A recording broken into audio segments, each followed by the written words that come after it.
I'm Ray. I'm Candace. Welcome to Unpacking Coffee. This week, Coffee Supreme.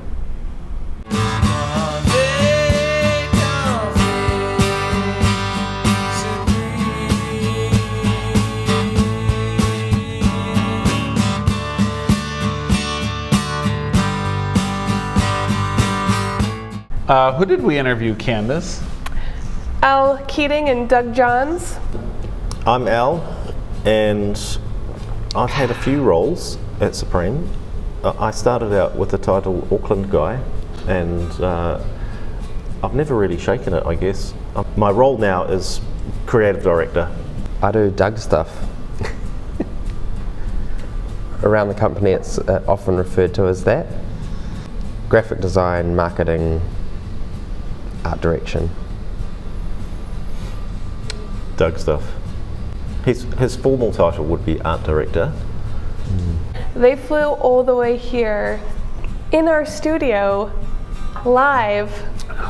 Flew in here all the way from Recorded New live. Zealand just to be on the show. Just to be on the show. So that kind of next leveled the whole show bit. Next level! So Coffee Supreme, as an interesting founding story, they actually started out as like Cafe Reds in like '93 and or so.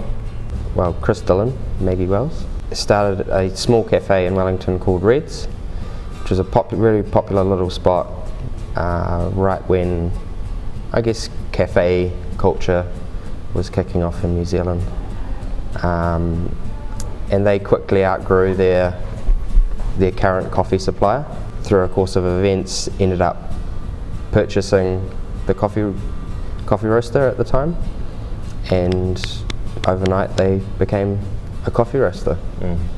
And they were doing such a good thing, people wanted a piece of it too, and it kind of grew from there. Their motto is becoming the greatest little coffee company in the world. They spoke to us a little bit about, I learned something new, tall poppy syndrome. What is that? That in New Zealand culture, there's this idea, you know what, let's let Al tell us. Oh, There's a culture in our country of keeping people grounded and, quotes like be humble, and basically we tell each other, get back down here, you're getting a big head. And so that's very Kiwi to do that. Whereas in your culture, you praise and celebrate promotion and Success. So interestingly, they have a few cafes. yeah. New Zealand, Australia. Am I allowed to say where the next one's going to be? Well, they said in your conversation with them, so I think the answer is yes. Tokyo! I'm pretty excited about that. They have an in-house design team, but they're incredibly open to working with people outside of the company also, and I think that's how they get so much of their really unique designs. But also, even within that group, they have a really strong foundation of roles. So they talked to us quite a bit about how they run their 3-person studio and how they pull each other's strengths. It sounded a lot like how we would run a successful design agency. But in theory. In theory. So we try.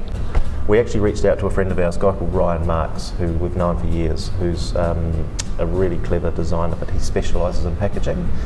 So we have struggled, Doug and I, in our art department, we've struggled to go from 2D to 3D. We found 3D quite difficult, especially when it comes to packaging.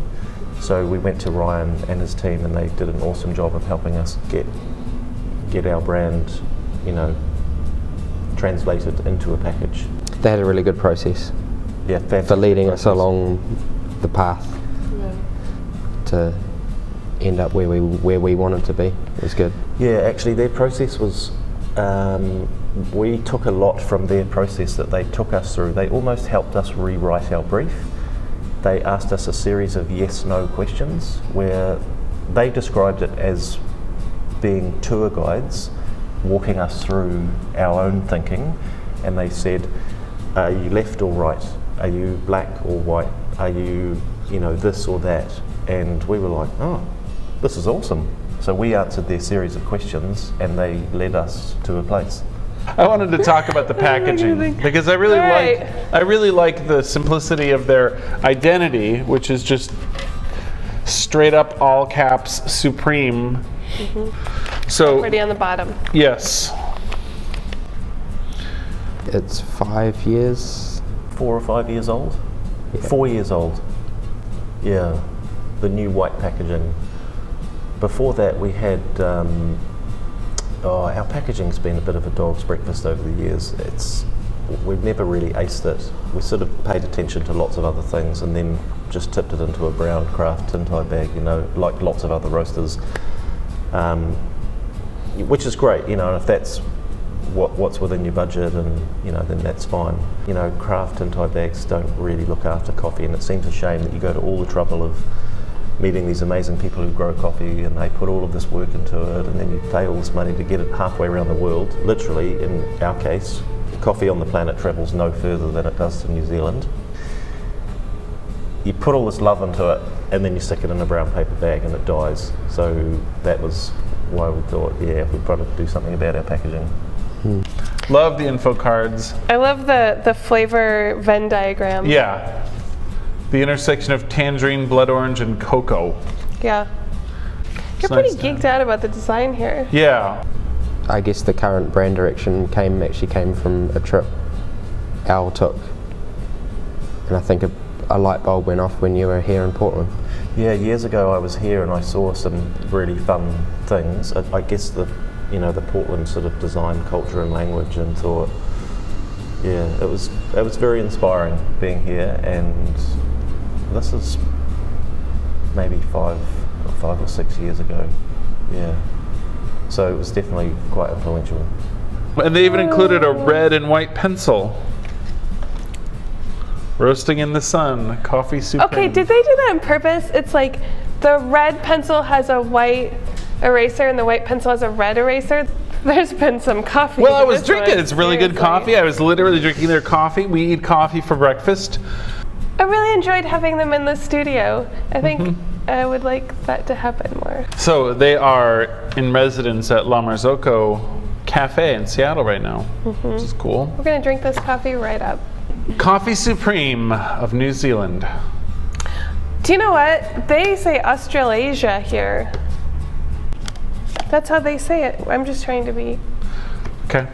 Coffee Supreme of Australasia. That sounds like a Rush album or something.